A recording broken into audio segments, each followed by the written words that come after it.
एकलव्य और गुरु द्रोणाचार्य की कहानी।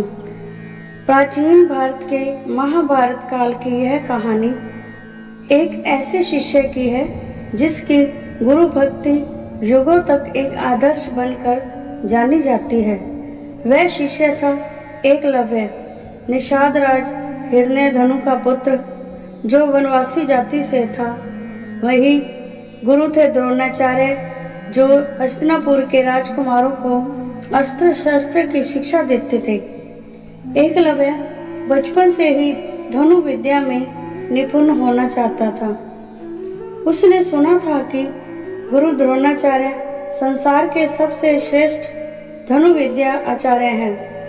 वह उनके पास गया और विनम्रता पूर्वक कहा, गुरुदेव, मुझे आपसे धनु विद्या सीखनी है, कृपया मुझे अपना शिष्य बना लीजिए। परंतु द्रोणाचार्य ने उसे देखकर कहा, तुम वनवासी हो, निषाद जाति से हो, मैं केवल राजकुमारों को शिक्षा देता हूँ। यह सुनकर एकलव्य दुखी तो हुआ, पर उसकी श्रद्धा कमजोर नहीं पड़ी।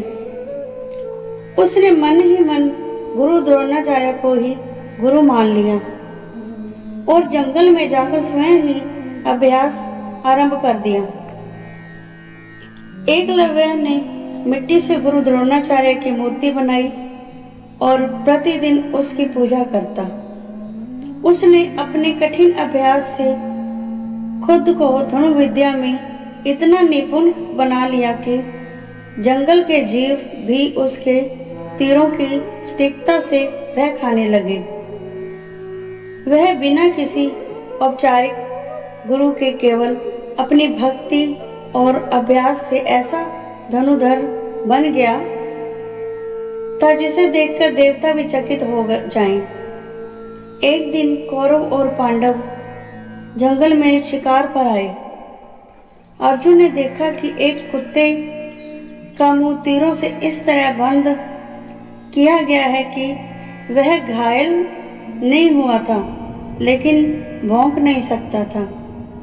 यह देखकर सब चकित रह गए। गुरु द्रोणाचार्य ने जानना चाहा कि यह किसका कार्य है। खोजने पर उन्हें एकलव्य मिला, जो बांस के पेड़ों के बीच तीर चलाने का अभ्यास कर रहा था। द्रोणाचार्य ने पूछा, तुम कौन हो और इतनी उत्तम विद्या किससे सीखी? एकलव्य ने झुककर कहा, गुरुदेव, मैंने आपको ही अपना गुरु मानना है। वह विद्या मैंने आपकी मूर्ति के समक्ष अभ्यास कर सीखी है। यह सुनकर द्रोणाचार्य सोच में पड़ गए। उन्हें स्मरण आया कि उन्होंने अर्जुन से वादा किया था कि वह उसे संसार का सर्वश्रेष्ठ धनुधर बनाएंगे। यदि एकलव्य इसी प्रकार प्रगति करता रहा तो अर्जुन पीछे रह जाएगा। तब गुरु द्रोणाचार्य ने एकलव्य से कहा, यदि तुमने मुझे ही गुरु मानना है तो मुझे दक्षिणा दो। एकलव्य ने सिर झुकाकर कहा, आज्ञा दीजिए गुरुदेव, मैं अपने प्राण भी अर्पण कर दूं। द्रोणाचार्य बोले, मुझे तुम्हारे दाहिने हाथ का अंगूठा चाहिए। यह सुनते ही एकलव्य ने बिना किसी संकोच के अपना दाहिना अंगूठा काटकर गुरु को अर्पित कर दिया। उसका यह त्याग इतिहास में अमर हो गया। उसके बाद भी एकलव्य ने अभ्यास नहीं छोड़ा और बिना अंगूठे के भी धनु विद्या में परिश्रम करता रहा। कहानी से शिक्षा, सच्ची श्रद्धा और समर्पण से हर असंभव कार्य संभव हो जाता है।